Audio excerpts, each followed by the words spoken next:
Right. Good morning, everybody, and welcome to the Audit and Standards Committee of the North of Tyne Combined Authority. I'm Doug Ross. I'm the independent chair of the committee.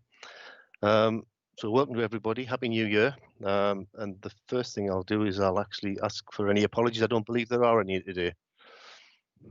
Okay. In which case, I will now go through each of the officers who should be in attendance at the meeting, and then each of the members of the committee. So in terms of the officers, we've got Kevin MacDonald. Yes, Chair. Tony Candlish. Yes, Chair. Phil Slater. Yes, Chair. Susan Richards. John Softly. Morning, Chair. Right. Janice Gillespie, I think, is trying to join us at the present time. Katie Lang. Yes, Chair. I think Jim Daft is probably joining us later. I think he's actually in the meeting at the present time from External Auditors Mazars. Lynn Camsell has just left the meeting, I believe, and Liz Kerr. And the members in attendance, Councillor Alistair Chisholm. Morning. Yeah. Councillor Colin Ferguson. Morning, Chair. Councillor Claire Penny-Evans. Morning. Morning. Councillor Ray Glindon. Morning, Chair. Councillor Martin Rankin. Good morning, Chair. Morning. Councillor Scott Dickinson. He may be joining us in the near future. Councillor Mark Swinburne. Morning, Chair. Morning. Councillor Debbie Cox. Morning, Chair. Morning. And Councillor Catherine Seymour. Morning, Chair. Excellent, thank you. So moving on to the second item on the agenda. Are there any declarations of interest? I haven't been noted of any. None?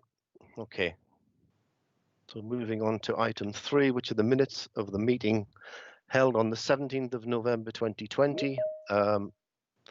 If we can actually go through those page by page, both for accuracy and for matters arising, and if you can either wave at me or indicate that you want to speak, please do so. So page 1 of the minutes, page 2, page 3. Of course, the statement of accounts are there, and they've actually been now finished, and there'll be a note of that when we'd actually do the final item. The penultimate item on the agenda about the audit letter. Page 4. Yeah, it's Philip Slater here. If I could just comment on the couple of points about the EDFs. There was a point there about data protection training. Yeah. Point about data protection training. With just an update, we're talking to the constituent authorities to find out what data protection training members have already had, so we're not duplicating things, but that's being dealt with. Okay, that was dealt with by Ruth directly after the meeting. Okay. Page 5. So can I sign those minutes as a true record of the last meeting? Is that agreed? Note the people are nodding their heads. Fine. Excellent. Thank you very much. In which case we'll move on to item 4 on the agenda, which are the internal audit reports. And the first one is the quarterly update. And I think that's you, Kevin. Yes, thank you, Chair. Just a short report for the committee this morning. Just takes our annual plan for the 2021 year and just provides members of the committee with an update on that plan of work for the year. The table, which begins on page 7 of the report, just takes each item that was included on the audit plan for this year and provides a short update. We include the work which is currently in progress, the work which we had originally scheduled for quarter 4, the final quarter of the year, and how we've prioritised those assignments in liaison with the clients to do the order of the work that we will fulfil. And then at the end of the report there's just a bit of an update on some of the work that we've already completed so far during the year, including the first time that the Combined Authority is participating in the Cabinet Officer's National Fraud Initiative, and we await the matches from that data matching exercise. Any findings will obviously be reported back to the committee at the appropriate time. But Chair wouldn't propose to say anything further, but happy to take any questions. Any questions or comments from committee members? Well, my only, sorry, Councillor Catherine Seymour, sorry. I think you're muted. Yes, thank you. I'm okay now. Yeah. Yes, it's really just thank you for this report. And I just item 8 on the climate change implications. I'm pleased that the NTCA and 3 local authorities have declared a climate emergency. I'm just wondering about, I know that NTCA have a citizens assembly meet in February. I don't know if you know what date that is. I just wondered if that's open to the public, or not sure if you would know that, but anyway, I'm pleased to see that that's for the public participation as well as some of the experts, which is really good. But I just wondered if also if there is a report on this from NTCA as well. Anybody respond in terms of that? I haven't seen one, but is there? Chair, I don't know the answer to Councillor Seymour's questions, but I'm sure we'll find out and get an answer circulated from the appropriate officer. Thanks, Kevin. Chair, Thank we could circulate. It's Ruth Redfern, the Director of Policy and Performance of NTCA. We could circulate the report on the Citizens Assembly to your members, if that would be helpful. That would, yes. Fine, Yes. thank you. Thank you very much. Councillor Cox. Thank you. Sorry, buttons, I don't know what I'm hitting. Right, thank you, Chair. There is a question regarding the information systems and technology. The review of the IT system controls in place within the OPS project and grant management system. I'm highly impressed. I know how IT systems, how long they can take to actually be implemented, especially when you're doing it from from the ground up. So for it to be in use from January 2021 is impressive and well done. Thank you. What I would like to know is what was used before the system comes into place, and is there any plans to have a look at that from an audit perspective? To you, Kevin. Yes, thank you, Chair. Yes, certainly, Councillor Cox. The piece of work which we have on the plan under the monitoring the grant conditions, we will pick up that aspect of the system as part of that piece of work to see what interim arrangements the combined authority has had in terms of the grant monitoring process. I think it's recognising that as the combined authority is still a relatively new organisation, those grants are going to be increasing over the course of time. So I think it becomes a greater risk in terms of the system in place for the future rather than perhaps what's already gone. But we will pick that up as part of that piece of work, which is at the top of page 9 on the report, Councillor Cox. Excellent. Absolutely. Thank you very much. Okay. Any other members got any questions or matters for clarification? In which case, I will simply make the point that obviously this is setting us up for the April meeting, when you can see 1 or 2 of those reports will be coming back, and they're probably the first sort of reports we'll have in terms of individual schemes and projects which will be of interest to the committee and indeed to the organisation as a whole. So we'll look forward to those as we go forward. So we're simply asked in this case to consider and note the report, which I believe we had. Is that agreed? Okay, it's agreed. Agreed, Chair. Thank you. In which case we can go on to item 4B, which is the development of the strategic audit plan for 2021-22. And I think that's you again, Kevin. Yes, thank you, Chair. Chair, a bit of a procedural report for the committee. Just obviously we're just given an update on the 2020-21 audit plan. This is just looking towards the 2021-22 plan, and that we're starting to put in place the processes to pull that plan together, which will be coming back to the committee in April. Chair, the report just outlines the process which we'll be following to pull that plan together. Obviously, we are still in very uncertain times, and that will be reflected as far as possible within that plan of work for 2021-22. But it's just to outline to members the process that we will be following in advance of the next year's audit plan coming to committee in April. Also, as one of the key stakeholders of our work, it's important that audit and standards committee members have the opportunity to suggest any areas which they would like to be considered for inclusion in that plan as well. As ever, we're always happy to take any suggestions that committee members may have, either today or separately. Happy to take any questions or comments, Chair. Any members of the committee have any comments or questions for our officers? In which case, I would simply ask the question. I think you've already covered it, to be honest, Kevin, in terms of the fact that obviously things are changing in the outside world, a lot of which we don't actually have control of. The pandemic, Brexit, and no doubt other things which will be coming in the near future, the policy changes, if nothing else, to pay for all the issues that we're dealing with now. So presumably this audit plan will be actually flexible enough to reflect that, and will no doubt come through in terms of Philip's reports, I guess, in terms of strategic risk, and therefore the programme may need to change either in the short term or the longer term. I accept it's a strategic report, this, but it needs to, I guess it'll be flexible enough to do that. Absolutely, Chair. Yes, you're quite right. Obviously, the plan will be exactly that. It will be a plan, but all plans are subject to change, and it would be right, and the committee would expect us to amend our work to address any emerging risks which we are not aware of at the beginning of the year, to flex that plan accordingly. So yes, Chair, absolutely. Yeah. Okay.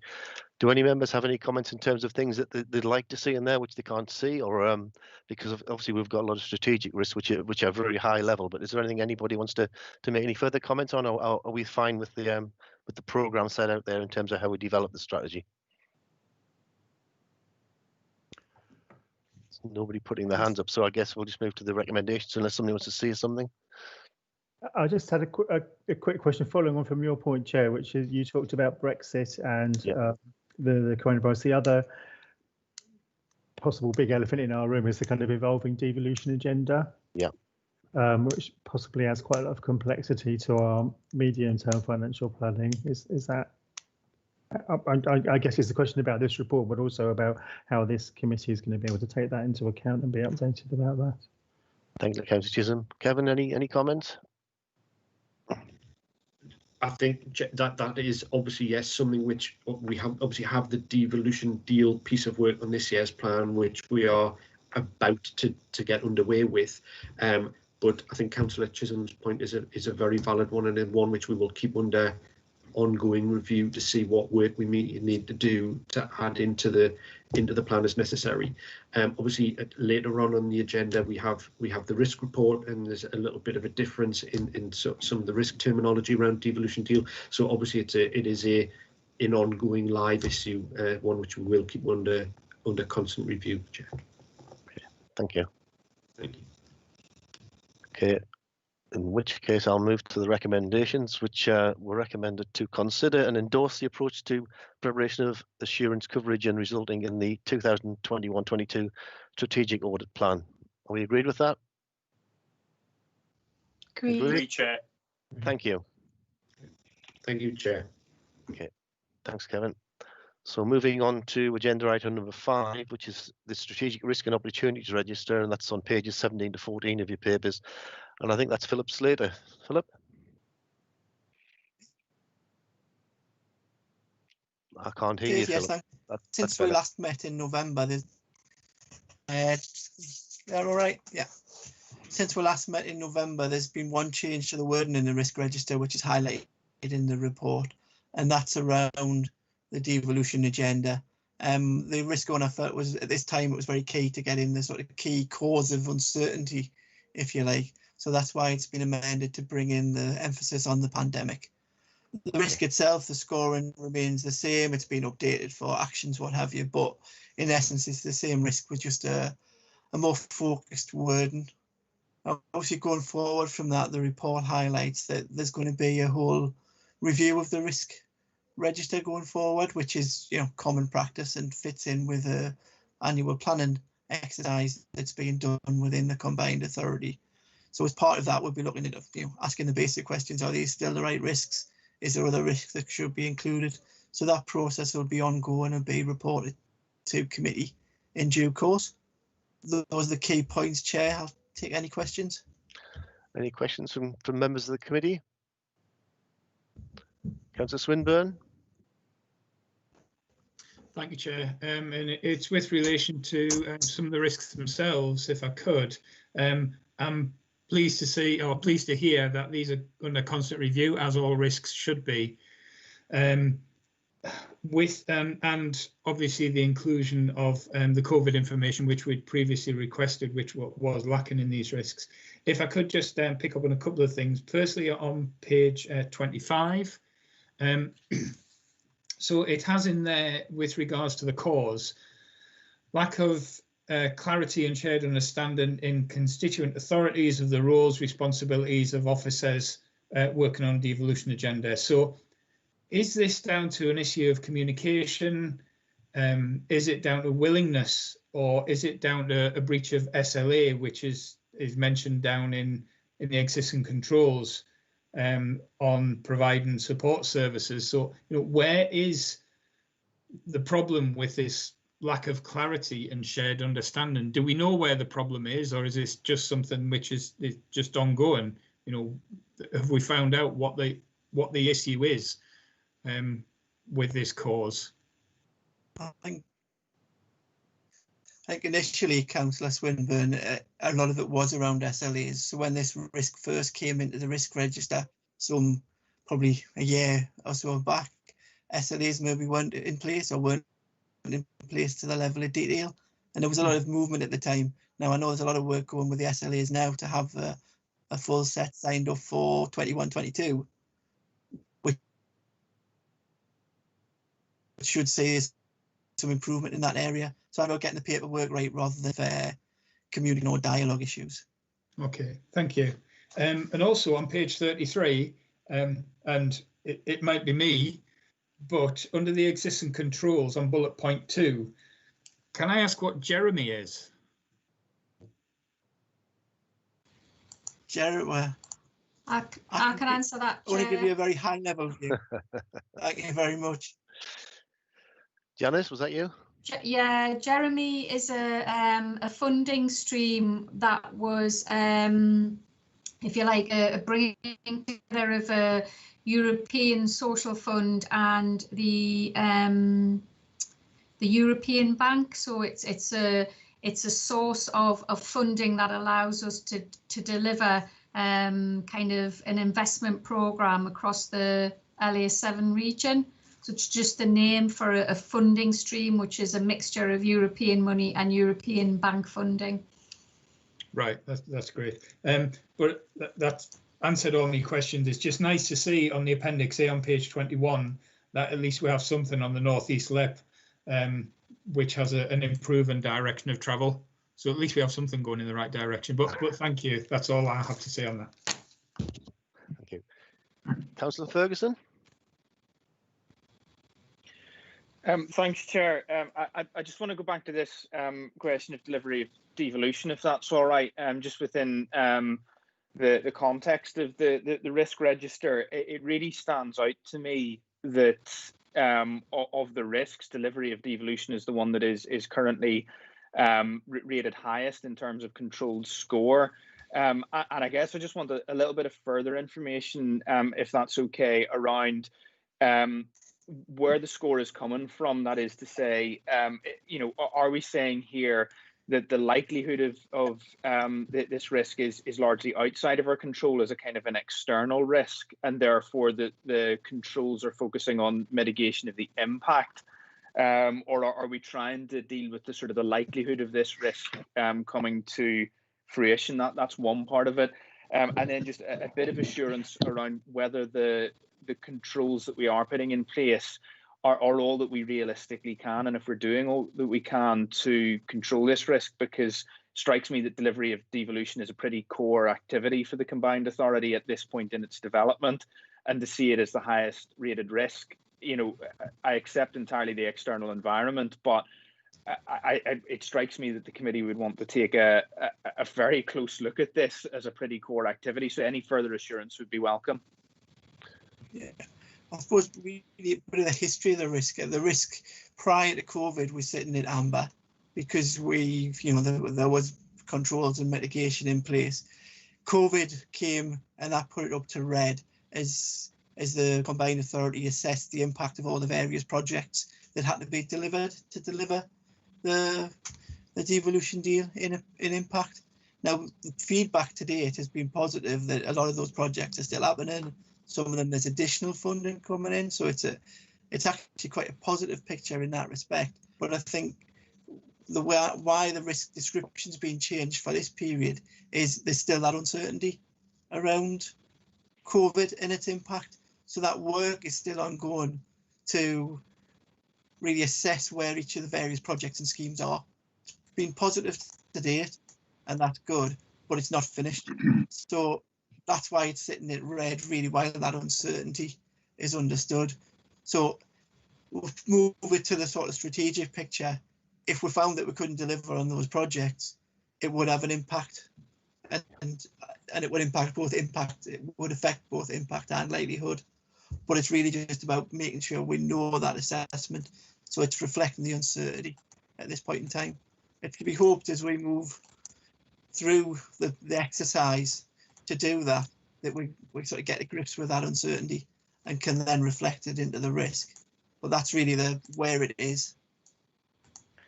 So if I could ask by way of quick follow-up, Chair, if that's okay, yep. Would we expect then to see the risk rating to hopefully improve as we get through the review deadlines that are listed in the document? Yeah, I think that's the indication we've had, is that is what we would expect to happen. It's just that piece of work needs to be done before you've got that evidence, if you like. Great, that's very helpful, thank you. In regard to the same thing, Philip, is it true to say that we're reliant on a number of external bodies who we're actually working with to deliver what the devolution deal is, and therefore we've got to be very aware of how their financial background is and how they're actually performing themselves. It isn't in our own sort of gift to deliver all of these things. Absolutely, it's all the work of the combined authority does go through third parties, and yep. They're spending the money. It's handed over in effect.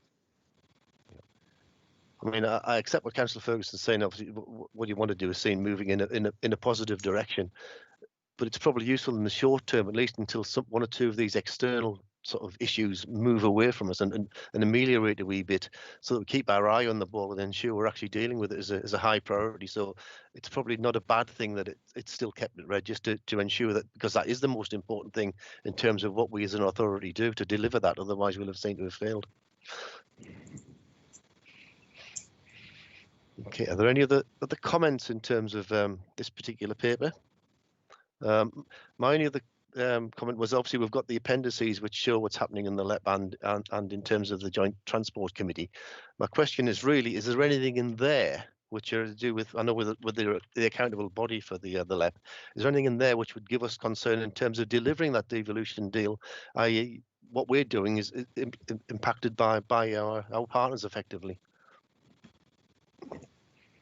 I think there's sort of two answers to this. On the LEP side, the answer is no, there isn't. I mean, obviously, you see the LEP risks as the accountable body, so they're there for you to consider. For the Joint Transport Committee, again, there's nothing that would affect the deal, but that you're very much just seeing them much more from an information perspective, as the Joint Transport Committee's Audit Committee will have already reviewed them. We're just making sure they've sort of got sight of them. But, in short, no, there's nothing there that sort of impacts on. And if there was a sort of major LEP issue, and that was going to impact, then that would find its way into the Combined Authority Strategic Risk Register. Excellent, thank you. Thanks.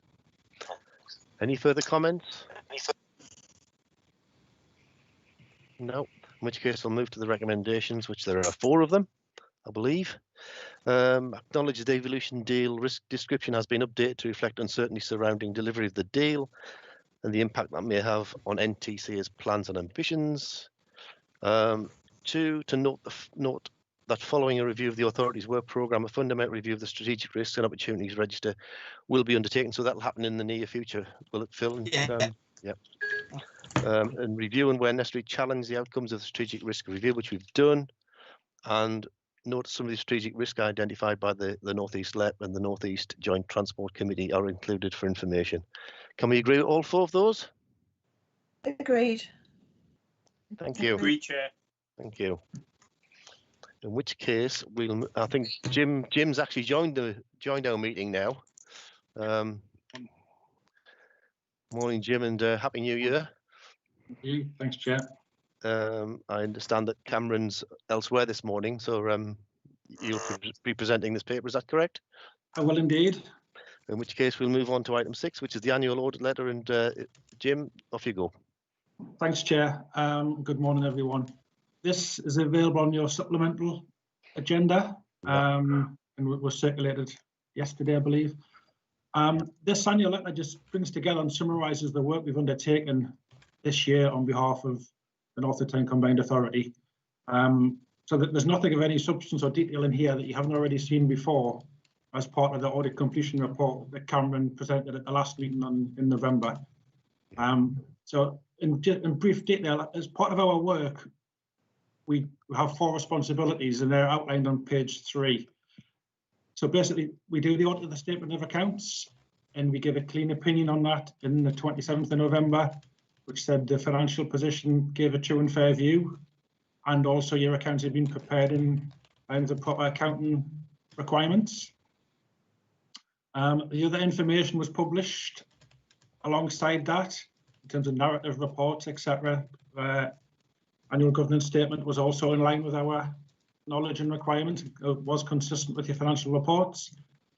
The value for money conclusion, we didn't have any significant risks in there. So we did what we had to do to satisfy ourselves, and that conclusion was you had proper arrangements in place. And then we confirmed that we didn't have any powers under section 24 of the Act to do public interest reports, etc. And that we also reported in line with the group instructions to the NEO and regarding your group accounts. So I'll quickly whiz through, Chair, on the basis that this was all prepared and seen last time. If I can refer you to page 16 of this, please. And I know Cameron outlined last time there was extra work we had to do with regard to the accounts. And that just outlines on there the extra fee we proposed to charge has been agreed with Janice. But happy to take any questions on that. Okay. And then moving on, we have a forward look on page 17. And as you'd expect, we've got COVID and public spending in there. There's a reference to Brexit. And finally, we think there'll be a potential challenge in terms of the smooth transfer of the LEP into NOTCA, which we know is quite a sizable job. And then we outline how we will work with yourselves, hopefully give you the good service you've had this year, continuing. And then a few bits and pieces in terms of the code of audit practice and our value for money changes, etc. So that's a brief canter through, Chair, but happy to take any questions. Any committee members got any questions or notes of clarification? Janice, could I ask, have you got any comments in terms of what's in this final letter? Thank you, Chair. I guess that the letter highlights the issues previously mentioned by Cameron in terms of the quality issue, the key quality assurance processes as part of finalising the accounts. So we are already engaging, as I think I've mentioned, we've already engaged with the constituent authorities to bring them into the quality assurance process for this current financial year's work. And similarly, I'm bringing in some short-term capacity with particular final accounts experience to support the process from March through to the end of May. What I expect to happen as part of that is kind of an improvement in the overall quality assurance process and some technical skills and knowledge transfer as a result of that particular action.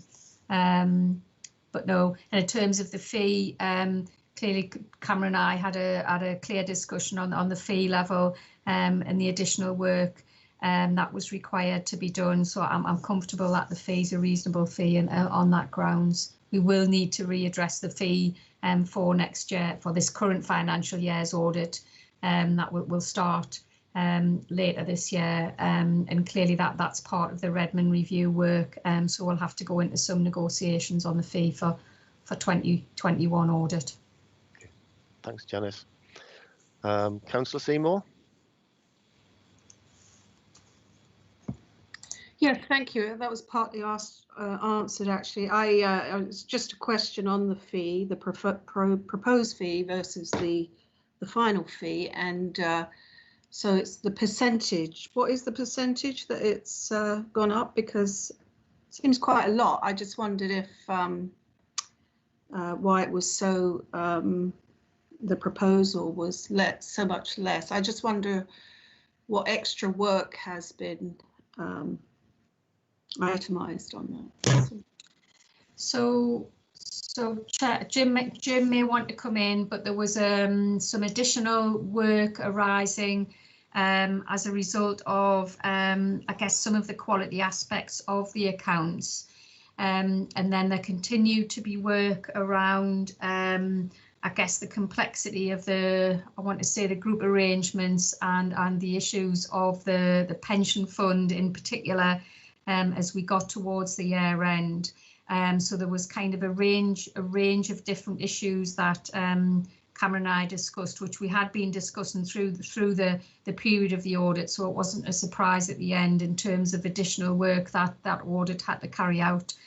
Some of that as well was around the value for money conclusion, in terms of the going concern status of both the combined authority as an individual entity and the overall group position.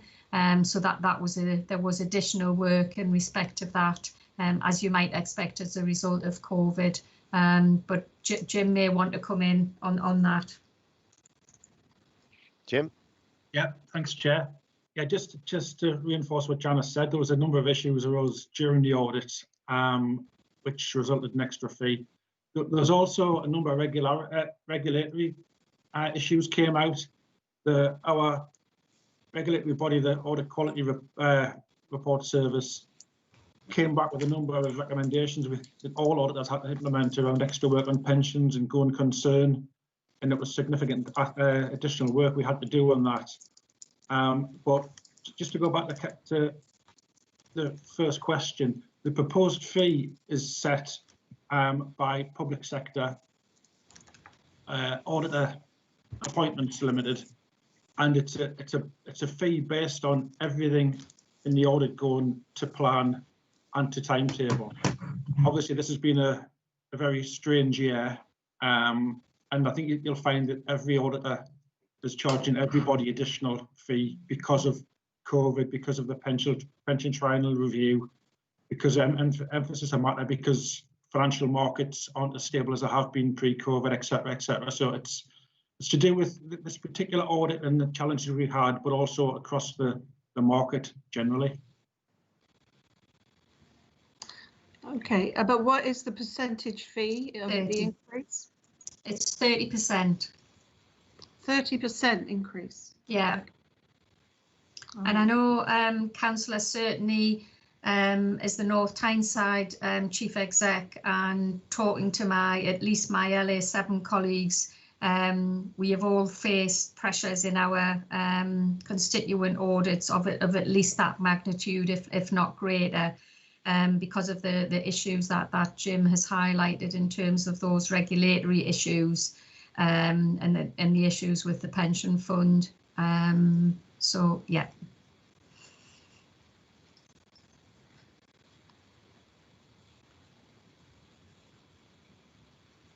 Okay, so with the next year, hopefully that could decrease then, or I think the Redmond review has indicated an overall expected increase in fees for external audit. So we need to dialogue pretty soon with understanding from the PSAA what the level of audit fees they are projecting for 2021, and have that discussion with Mazars about what that could look like for us. And I suspect we would need to bring that back to the March meeting. I think it would be as part of the planning process for 2021 audit. Right. Just a quick one from me, just to confirm that there are ongoing negotiations with PSA about rebasing the audit fees based on the Redmond review. So Janice is correct. There will be an impact on fees for 2021 onwards, but we will report back as soon as we find out anything. Okay, thanks, Jim. Councillor Seymour, are you satisfied with that? Okay, thank you. Let me know. Yeah. Okay. In which case, I will simply asked to note this report as opposed to make any positive decision. Yes, it's to note the report. Okay, can we agree to note the report? Agreed to note. Agreed. Thank you. Thank you, buddy.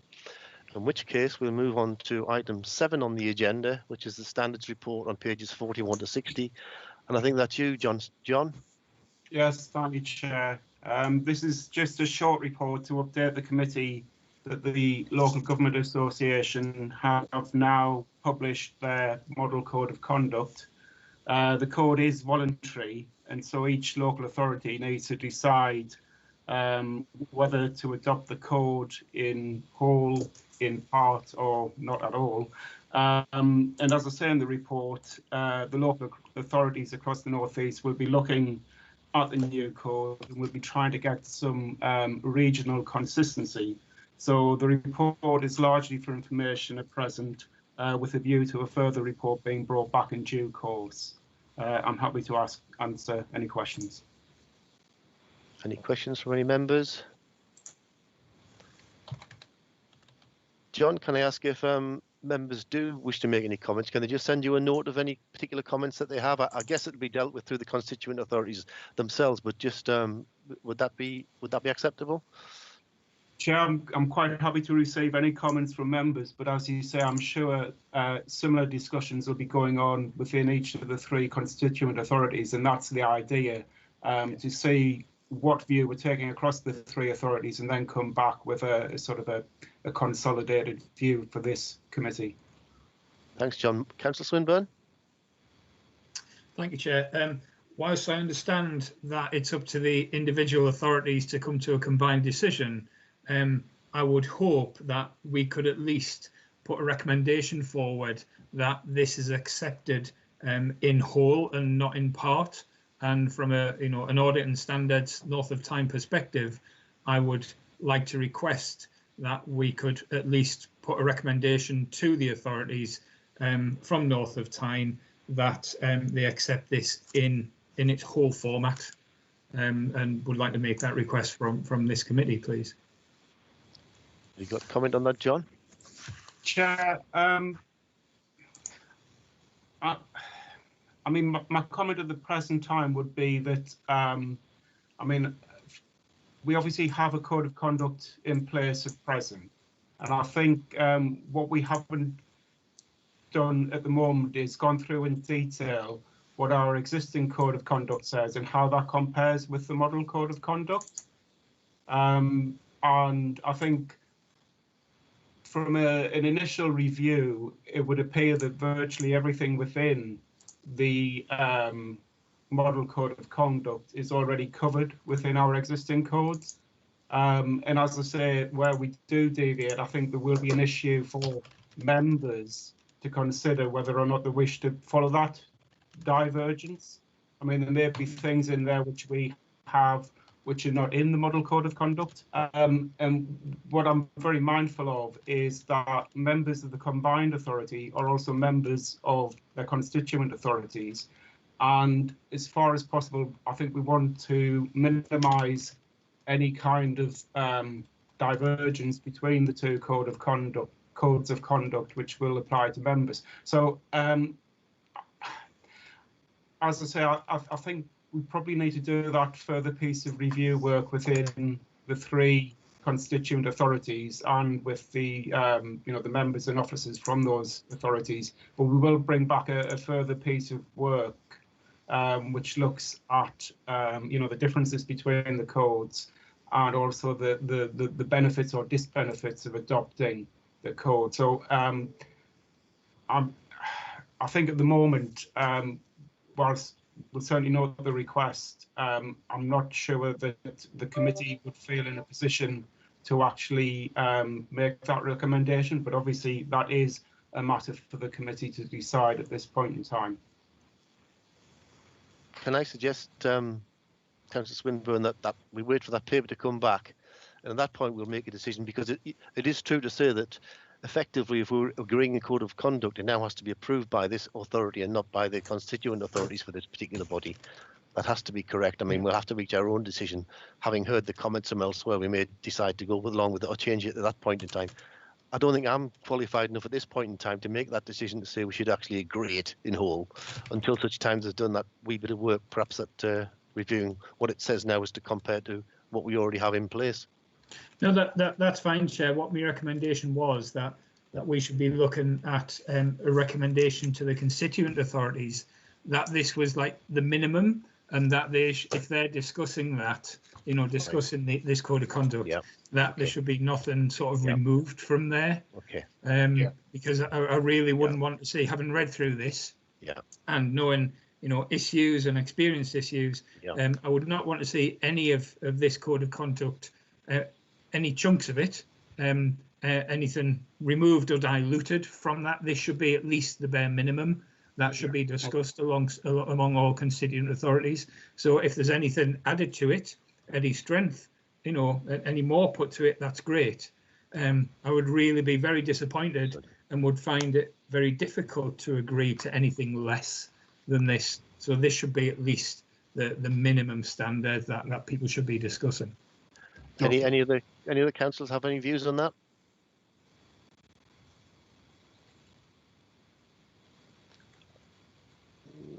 No, I think, John, that wouldn't be an unreasonable thing for the committee to say at this point in time, would it? No, Chair. I mean, I take that as meaning that the code should be, the principles of the LGA code should be seen as a benchmark, a minimum threshold that all three authorities are being asked to consider. Yeah. Yep. So can we have a form of words coming from this committee which say that in terms of our recommendation? Yep. Yeah. Check if we use that as the rough form of the decision, and obviously if it doesn't look right, then people can correct it when it's minuted here. Are we agreed? Agreed, Chair. Agreed. Excellent. Thank you. Thanks very much. Excellent. And we're simply asked to do that and to note it. So we've actually done those, I believe. In which case, that was the last item on the agenda, other than the date and time of the next meeting, which is the 24th of April at 10 a.m. So thank you, everybody, for your attendance. Thanks for your involvement, and thanks so much. And have a happy new year, and hopefully you get, it'll be, as Councillor Swinburne said earlier, a lot better than the previous year. But thanks very much, everybody.